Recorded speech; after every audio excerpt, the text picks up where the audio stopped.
तक्रार घेत नसल्याने तृतीयपंथीय व्यक्तीने पोलीस स्थानकात काढले कपडे। नाशिकमध्ये एक धक्कादायक आणि अजब प्रकार समोर आला आहे। पोलीस स्टेशनमध्येच एका तृतीयपंथीयाने कपडे काढून गोंधळ घातला।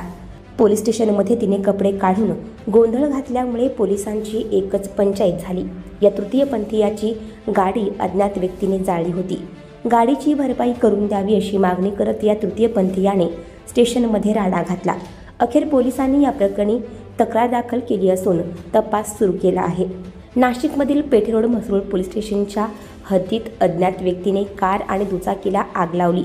या आगीत कारचं प्रचंड नुकसान झालं आहे, पण पोलीस आपली तक्रार दाखल करून घेत नाहीत म्हणून पायल शर्मा नावाच्या तृतीयपंथीयाने पोलीस स्टेशनमध्ये राडा घातला। आपली गाडी जाळली पण पोलीस तक्रार घेत नसल्याचा आरोप करत तृतीयपंथी पायलने पोलीस स्टेशनमध्येच कपडे काढले आणि रडत चांगलाच गोंधळ घातला। अखेरीस पोलिसांनी पायल शर्माची समजूत काढली आणि तक्रार नोंदवून घेतली। या सगळ्या गोंधळानंतर पोलिसांनी 2 अल्पवयीन संशयितांना ताब्यात घेतला आहे।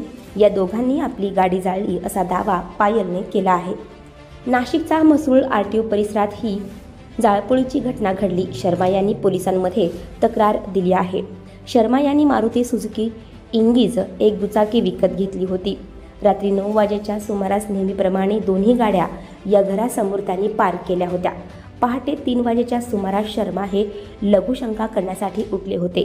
घरात जात असताना त्यांनी खिडकीतून पाहिले की कार आणि दुचाकीला आग लागली होती। त्यांनी लगेच बाहेर धाव घेतली। बाहेर येऊन पाहिलं तर दोन्ही गाड्यांना आग लागली होती। आरडाओरड केल्यामुळे शेजारीही बाहेर आले। लोकांनी गाडीवर पाणी टाकून आग विझवली। या आगीत कार आणि दुचाकीचं मोठं नुकसान झालं आहे। जेव्हा शर्मा यांनी घराबाहेर लावलेल्या सीसीटीव्ही फुटेजमध्ये पाहिलं असता पहाटे 3 वाजेच्या सुमारास एक अनोळखी व्यक्ती ही बाटलीतून गाडीवर ज्वलनशील पदार्थ टाकून गाड्यांना आग लावली। शर्मा यांनी या प्रकरणी म्हसरूळ पोलीस स्टेशनमध्ये तक्रार दाखल केली आणि सीसीटीव्ही फुटेजही दिले। पोलिसांनी या प्रकरणी आता 2 अल्पवयीन मुलांना ताब्यात घेतलं आहे। अधिक तपास करत आहेत। आणखी नवनवीन व्हिडिओ पाहण्यासाठी आत्ताच आमच्या स्टार TV9 चॅनलला सबस्क्राईब करा, लाईक करा, शेअर करा। Bureau report, star TV9 Nashik.